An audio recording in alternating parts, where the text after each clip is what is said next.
All these years of flying, of course, I've met good passengers, nice passengers, as well as crazy and nasty passengers. Today, I'm going to talk about a few of them. The first two, I think I've mentioned before. It was about a passenger. Uh, One of the crew spilled some drinks onto his shirt, and of course, the crew did service recovery, um, gave him the laundry voucher and so forth, but he wasn't happy. So he demanded an apology when the aircraft arrived at Tokyo. That the general manager in Tokyo uh, had to apologize to him. One, two, had to compensate him with a Boeing 747, a big aircraft. Otherwise, he won't want to fly with SIA. So after a long not argument, tussle, the airlines banned him, refused to let him fly with SIA anymore.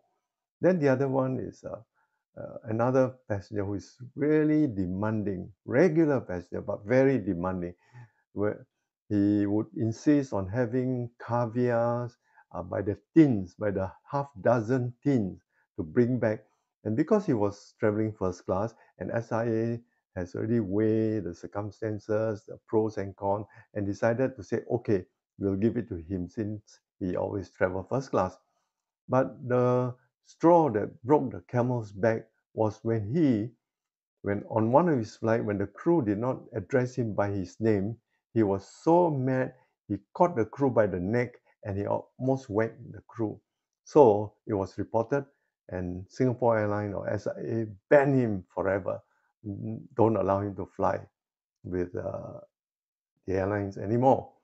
Then uh, the third one is about a passenger. He claimed uh, on landing into Hong Kong, he made a police report that he was injured. He swallowed a piece of glass or something from the food that he ate on board the flight. So he uh, filed a suit. He sued SIA with all the X-rays and documents. Of course, months later, he sued SIA and he won the case. He got a big amount of money. The court awarded him, and SIA lost the case, and it was a big blow to this airlines. So Singapore Airlines management wasn't satisfied, hired an investigator, and then investigate the matter. And this investigator found out that this passenger has doctored the X-ray and falsified the documents and submitted to the court and deceived the judge.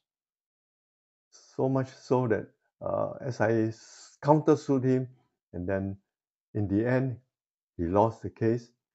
He had to pay back SIA the money the SIA compensated him, and then plus he had, I don't know how much he was sued for, but he got into trouble with the law, with the court in Hong Kong too.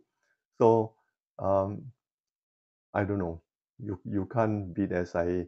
It's a big company. It has money.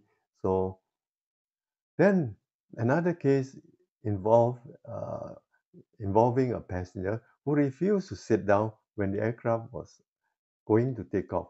The aircraft was taxiing out of Changi Airport, Singapore, and he stood up on the seat and he refused to sit down. And if you don't sit down, the plane can't take off. The captain won't take off.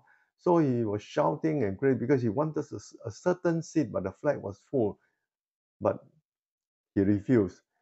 So I was on board that flight. Uh, I talked to him. In a matter of minutes, I managed to get him sit down, and I promised him I'll get a seat for him. That guy was a psychologist. I found out later on. Of course, I got a friend, nice passenger, swap seat with him.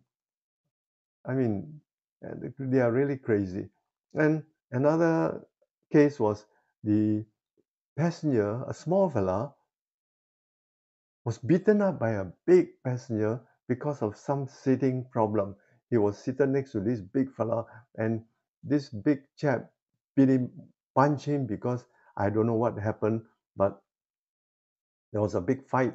But this small fella, of course, he can't take the, the big size fella. So I managed to get my in-flight manager to upgrade this small chap to the business class. You know, and there was peace after that. So these are the few cases that there are other cases which I'll talk about it later on in my videos. Thank you for watching.